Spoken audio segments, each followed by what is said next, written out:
H1B visa వ్యవహారంలో అనూహ్య పరిణామాలు చోటు చేసుకుంటున్నాయి.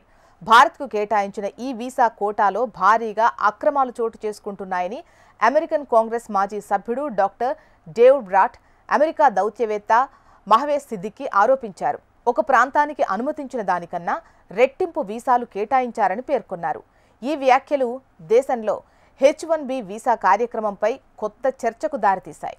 వీసాలపై అమెరికా అధ్యక్షుడు డొనాల్డ్ ట్రంప్ కఠినంగా వ్యవహరిస్తున్న ప్రస్తుత పరిస్థితుల్లో ఇది మరింత ప్రాధాన్యత సంతరించుకుంది. భవిష్యత్తులో ఇది ఎటు తిరిగి ఎటు వెళుతుందో అన్న ఆందోళన వ్యక్తమవుతోంది. భారత్కు కేటాయించే కోటాలో కోతలు పెట్టొచ్చు అనే అభిప్రాయాలు వ్యక్తమవుతున్నాయి. రీసెంట్గా ఒక పాడ్కాస్ట్లో డాక్టర్ డేవ్ బ్రాట్ మాట్లాడారు. భారత్లో H1B వ్యవస్థ ఇండస్ట్రియల్ స్కేల్ మోసాలకు గురైందని విమర్శించారు. భారత్ నుంచి వీసాల కేటాయింపులు చట్టబద్ధమైన పరిమితులకు మించిపోయాయని అంటున్నారు. ఈ పరిస్థితి అమెరికా కార్మికులకు తీవ్రమైన ముప్పు అంటున్నారు. మొత్తం దేశాలకు కేటాయించే H1B వీసాల్లో 71% భారత్ నుంచే వస్తున్నాయని డేవ్ బ్రాట్ చెప్పారు. ఇక చైనా నుంచి 12% వస్తున్నాయని గుర్తు చేశారు. భారత్లో ఈ కార్యక్రమంలో ఏదో జరుగుతోంది ఇక్కడే అని స్పష్టమవుతోంది. H1B వీసాలకు 85,000 పరిమితి ఉంది. చెన్నైకు 2,20,000 వీసాలు లభించాయి. ఇది కాంగ్రెస్ విధించిన పరిమితికి 2.5 రెట్లు అధికమని చెప్పారు. అసలు మోసం ఇక్కడే జరుగుతోందని అంటున్నారు. ఈ పరిణామాలన్నీ కూడా అమెరికా ఉద్యోగులకు ముప్పుగా అభివర్ణించారు. వీసా పొంది అమెరికాకు వచ్చిన వారిలో కొందరు భారతీయులు తాము నైపుణ్యం కలిగిన వాళ్ళమని చెప్పుకుంటారని, అది అవాస్తవమని ఆరోపించారు. ఇలా వచ్చిన వాళ్లు అమెరికన్ల ఉద్యోగాలు, ఈఎంఐలతో పాటు చివరికి ఇండ్లను కూడా లాగేసుకుంటున్నారని బ్రాట్ ధ్వజమెత్తారు.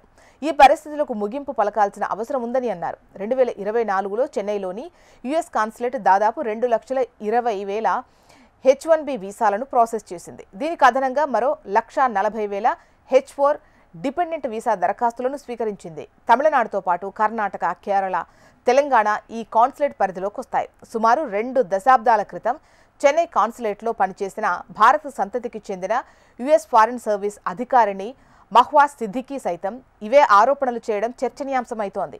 H1B వీసా కార్యక్రమంలో నకిలీ డాక్యుమెంట్లు విచ్చలవిడిగా చెలామణి అవుతున్నాయని విమర్శించారు.